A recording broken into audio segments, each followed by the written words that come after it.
जयप्रकाश जी के लगाए हुए पौधे समाजवादी आंदोलन के पेड़ के रूप में और बड़े होकर के फल देने का काम भी कर रहे हैं। लेकिन जयप्रकाश की पुण्यतिथि मनाने का काम लोकनायक जयप्रकाश नारायण जी की जयंती मनाते हुए विभिन्न क्रांतिकारी साथी पहुंचने का काम किए। जो पहली बार आज़ादी के आंदोलन में पहली बार जो उन्होंने पटना के हजारीबाग में लिया था और पटना के हजारीबाग जेल में रहते हुए वो जेल की दीवार को फांदने का भी काम किया। और जब वहां से निकलने के बाद 8 अगस्त 1942 को जब गांधी जी ने करो या मरो का नारा दिया था भारत छोड़ो आंदोलन का, तो 8 अगस्त 1942 की रात को कांग्रेस के सभी बड़े नेता गिरफ्तार हो गए। कोई बचा नहीं था, नेहरू पटेल सारे लोग गिरफ्तार हो गए थे। लेकिन जो 42 का आंदोलन 9 अगस्त जो क्रांति दिवस के रूप में हम लोग मनाते हैं, तो 9 अगस्त 1942 का जो आंदोलन वो जयप्रकाश नारायण का था, आचार्य नरेंद्र का था, डॉक्टर लोहिया का समाजवादियों का था, राष्ट्र सेवा दल का था, मजदूरों का था, मजदूर संगठनों का था, छात्रों नौजवानों का तो आंदोलन था। वही आंदोलन जब आज़ादी के देश में आज़ादी मिलने के बाद जो आज़ादी के आंदोलन की विरासत थी, जो आज़ादी के आंदोलन के जो बिंदु थे उसको छोड़ने का काम किया, तो 1974 में उन्होंने पूरा संपूर्ण क्रांति का आह्वान किया था। और संपूर्ण क्रांति के आह्वान के पीछे वो राजनीति में क्योंकि जानते थे कि हम राजनीति में आने पर हमें जो है तो गालियाँ मिलेगी। 1952-53 में 54 में जब दलाई लामा यहाँ पर आए और तिब्बत को विलय करने की बात उन्होंने की और उस समय नेहरू के पास जयप्रकाश जी ने प्रस्ताव भेजा था कि तिब्बत को आप भारत में मिला दीजिए, लेकिन उन्होंने अस्वीकार कर दिया था। और धीरे धीरे हुआ है कि वो दलाई लामा को वापस जाना पड़ा। 1959 में जब तिब्बत पर कब्जा हो गया और तिब्बत पर कब्जा होने का 30,000 आदमी बोले कि दलाई लामा जल्दी आग से निकल के शरणार्थी के रूप में भारत में आए। और वो जब तिब्बत पर कब्जा हो गया चाइना का, तो 1962 में हमारे देश के ऊपर आक्रमण हो गया और 1962 में हमारे देश की हमारे 1,62,000 वर्ग किलोमीटर जमीन मिलेगी। कहने का मतलब जो समाजवादी आंदोलन में लोग नारा देते थे हिमालय बचाओ का नारा इसलिए देते थे कि उस हिमालय में तिब्बत था, भूटान था, नेपाल था और ये सुरक्षित रहेगा। क्योंकि हम लोग पढ़ते थे पहले कि इस बार हमारा भारत है, उस बार चीन जापान है, चीन तो उस बार था। लेकिन जब तिब्बत पर कब्जा करने के बाद हमारी सीमा से वो हम नजदीक आ गया और धीरे धीरे हमारे देश की भी जमीन को निकल जाए। तो जयप्रकाश नारायण या महात्मा गांधी, विनोबा जयप्रकाश जी और ये लोग कहते थे कि आज़ादी की तरंगे सीमाओं को नहीं मानती। समाजवादी आंदोलन का इतना विस्तार दिया जाए ताकि देश के अंदर एक दुनिया का इतिहास बने। तो आज हम समाजवादी आंदोलन को आगे बढ़ाने के लिए जयप्रकाश नारायण की संपूर्ण क्रांति के जो बिंदु थे उन सवालों को आगे बढ़ाने के लिए, उस आंदोलन को आगे बढ़ाने के लिए हम लोग जन्मदिन मनाने का काम करेंगे। अब इस समय हम चाहेंगे कि इस कार्यक्रम को आगे बढ़ाने से पहले के शुक्ला जी हम लोगों के बीच में है, जो समाजवादी आंदोलन से जुड़े हुए हैं और ये जिस सभागार में हम लोग जन्मदिन मना रहे हैं जयप्रकाश नारायण का, ये छात्र युवा संघर्ष पार्टी के नेता सीपी सिंह का था और सीपी सिंह को साथी रहे के शुक्ला जी। तो सीपी सिंह उस समय उत्तर प्रदेश में पूरे प्रदेश में जब जनता पार्टी की सरकार बन रही थी 1974 के आंदोलन के बाद, तो सीपी सिंह से कहा गया आपको हम उत्तर प्रदेश में सीटें देंगे। 10 सीटों की बात हुई, 20 सीटों की बात हुई। उसमें पार्टी के प्रेसिडेंट थे चंद्रशेखर जी, 40 सीटों तक उनको कहा कि आप 40 सीट जिसको चाहिए लड़ा लीजिए। अगर वो 40 सीट सीपी सिंह ले लेते और व्यवस्था में आ जाते तो उनके साथ तमाम लोग मिनिस्टर एमएलए एमपी होते और आज भारत के बड़े नेता होते। लेकिन उन्होंने उस सवाल से उन्होंने उस धारा में जाने से मना कर दिया और छात्र युवा संघर्ष पार्टी के नेताओं को टिकट दिया और पैरेलल में चुनाव लड़ाने का काम किया। हम लोग यूनिवर्सिटी में चुनाव लड़ाते थे बहुत दिनों तक, तो उसमें जयप्रकाश नारायण की विरासत पर चुनाव लड़ाते थे और सीपी सिंह का समर्थन लेने के लिए हम लोग यहाँ पर आते थे हम लोग और उसमें नारा लोग देते थे कि सीपी सिंह का जिसे समर्थन वही हमारा नेता है। जयप्रकाश जेपी का अंतिम संदेश कि वो बचाओ अपना देश, क्योंकि जयप्रकाश जी के अंतिम संदेश को ही नौजवानों ने आगे बढ़ाने का काम किया और हम लोग छात्र संघों में भी जाते थे जेपी की विचारधारा को आगे लेकर। तो हम के शुक्ला जी से चाहेंगे कि आवे और इस जन्मदिन समारोह पर जयप्रकाश नारायण जी की जयंती के अवसर पर उनको श्रद्धासुमन अर्पित करें अपने विचार। लोकनायक जयप्रकाश नारायण की जयंती के अवसर पर जयप्रकाश को याद करते हुए समाजवादी और तमाम लोग दूर दूर से आए हुए लोग जो कुछ कहना था जयप्रकाश जी के बारे में बहुत कुछ आपको आज जी ने बताई दिया है। और रहा जयप्रकाश जी का, तो ये क्रांतिकारी थे, ये समाज सेवी या लीडर्स को लेकिन एक क्रांतिकारी थे। इसका एहसास हमें तब हुआ, हमें हजारीबाग में हमें कुछ काम था, मैं गया था वहाँ, तो उनकी जेल जो हजारीबाग जो जेल थी, उस जेल को भी मैं देखने गया था। वो एक पहाड़ी पर बसी और वो उस जेल से फरार होना, यानी इतनी ऊंचाई पर वो फरार हुए वहाँ से। क्या अगर हम वो करना ही नहीं समझ में आ रहा, तो वो लोहिया भी साथ में थे उनका। हाँ, तो लोहिया और जयप्रकाश जी उस जेल से भाग करके और फिर नेपाल गए, तो नेपाल से क्रांतिकारी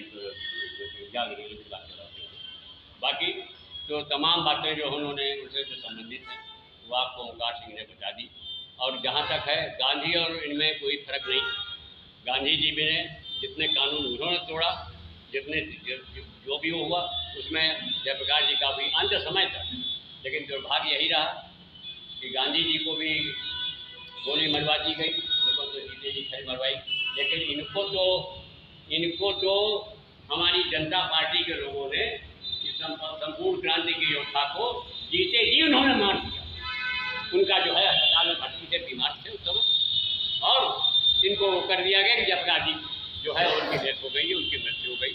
बल्कि उनके कई जगह पर उनके वो भी मन गए, श्रद्धांजलि दिवस मना। तो ये स्थिति हुई और संपूर्ण क्रांति का 28 साल के अंदर जो वो आपके सामने रहा। बाकी जो कुछ कहना था वो अब ओंकार जी ने सब कह दिया। आप लोगों को इस कार्यक्रम के जो आयोजक लोग हैं उनको धन्यवाद देते हुए और जयप्रकाश जी को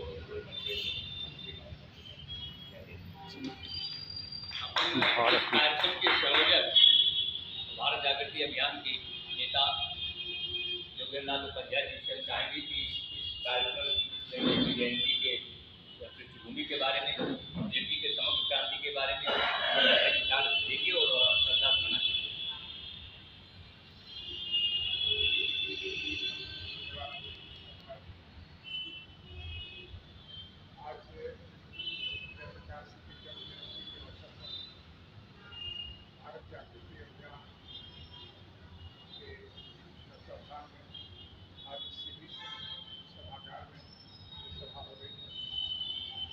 सब जयप्रकाश के कर्तव्य को, व्यक्तित्व को, सिद्धांतों को, सबका संग्राम में उनकी भागीदारी को और जो उनकी सत्य क्रांतियाँ, समग्र क्रांति के विचार थे और जिस तरह से उन्होंने एक मजबूत केंद्र की सत्ता उस समय की थी और उसको उसके खिलाफ लड़ाई सफलतापूर्वक करके एक राजनीतिक परिवर्तन भी कराए।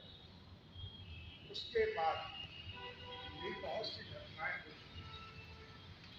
और हम सब जानते हैं कि देश में तीन बड़े परिवर्तन 90 दशक में, 80 दशक में, जिसमें भूमंडलीकरण हुआ, जिसके परिणाम स्वरूप WTO आया, विश्व व्यापार संगठन, जिसके परिणाम अब आ रहे हैं सबके सामने, कृषि कानून के रूप में, श्रम के कानून के रूप में। और वह WTO ऐसा विश्व का समझौता है जिसमें कोई क्षेत्र छूटा नहीं। जो अभी वनाधिकार कानून में परिवर्तन हो रहा है, जो अभी यहाँ मिजोरम में घटनाएं हो रही हैं और जनजातियों के संघर्ष हो रहे हैं, कॉर्पोरेट लॉ आएगा, एजुकेशन आएगी, ये सब चीज़ें जो आ रही हैं और हमारे यहाँ जो बड़े पैमाने की बेरोजगारी फैल रही है, किसानों की हालत बुरी है, शिक्षा की हालत बुरी है, स्वास्थ्य सेवाओं की हालत बुरी है। ऐसे में जयप्रकाश जो क्रांतियों से संबंधित विचार ये सब आज के समय में उनकी उपयोगिता उस समय तो रही है, आज उससे भी कई ज़्यादा।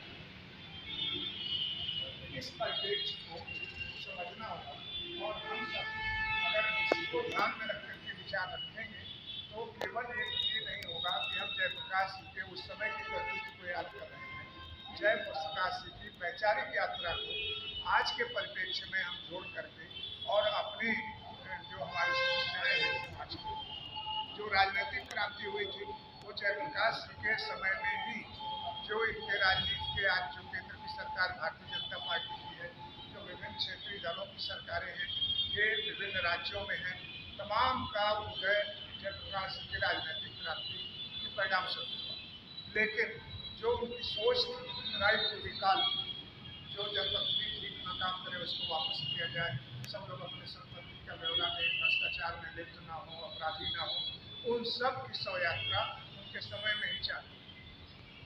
आज वो संकट और भी बढ़ गया, कारपोरेट का शिकंजा किस कदर बढ़ गया है कि हम सब अडानी अडानी अंबानी अंबानी सुनते सुनते ऐसा लगने लगा है कि हम सब उन्हीं के गोदी में, उन लोगों ने हमको हर तरह से हाईजैक किया। हमारे स्कूल, हमारे विद्यालय, हमारे स्वास्थ्य सेवाएं, हमारे किसान, हमारे मजदूर, हमारे सर्विसेज करने वाले लोग और जो बेरोजगार नौजवान हैं, सब उनका शिकार। तो हमें लगता है कि हम सब अगर वर्तमान परिप्रेक्ष्य में जयप्रकाश जी के जो विचार थे उसकी जन्म जयंती पर रखेंगे और आगे की एक सोच विकसित होगी कि अब ये लड़ाई कैसे आगे बढ़े, ये पूरे देश की समस्या है। और जैसे समाजवाद और पूरी दुनिया में फैल करके right to unity, right to live, right to expression, जो मूल हमारे अधिकार थे वो सब खत्म। यूएपीए जो अंग्रेजों ने चालू किया, राजद्रोह करना आज उनके समय से भी ज़्यादा विध्वंस। आज तमाम पत्रकार लोगों के यहाँ छापे पड़ रहे हैं, उनकी गिरफ्तारियाँ। पॉलिटिकल लोग तो समाप्त हो रहे हैं, अब कारपोरेट से संबंधित पॉलिटिकल और पॉलिटिकल पार्टी ही जिंदा रह रहा है। ऐसे में संकट बहुत बड़ा है। तो आज का जो परिप्रेक्ष्य है जयप्रकाश जी को, उस परिप्रेक्ष्य में अगर हम याद करेंगे और कुछ आगे का रास्ता तय करने की बात सोचेंगे तो आज का जन्मदिन मनाना सफल होगा। इन्हीं बातों के साथ मैं जय हिंद। बहुत बहुत धन्यवाद। आदरणीय मैंगोसर त्रिपाठी जी। हाँ सर। और ये भारत रत्न लोकनायक जयप्रकाश नारायण की जयंती मनाई जा रही है। भारत रत्न लोकनायक जयप्रकाश नारायण एक ऐसा हीरा भारतीय राजनीति का, जिसके बारे में कहा जाता है कि बहुत दिनों तक धूल भूषित नहीं किया जा सकता है। उनके लोकनायक जयप्रकाश नारायण की हीरे के ऊपर कुछ धूल पड़ गई थी, उस धूल से अब वो धूल छट गई है और पुनः एक बार लोकनायक जयप्रकाश नारायण के प्रति लोग आकर्षित हो रहे हैं, उनकी विचारधारा से जुड़ रहे हैं। संयोजक श्रीमान योगेंद्रनाथ उपाध्याय, राष्ट्रीय समन्वयक सोशलिस्ट फाउंडेशन और समाजवादी चिंतक और विचारक पूर्व विधायक शिवाजीलाल जी, पूर्व विधायक आदरणीय सुरेश भंडारी तथा इससे भी सिंह सभागार में उपस्थित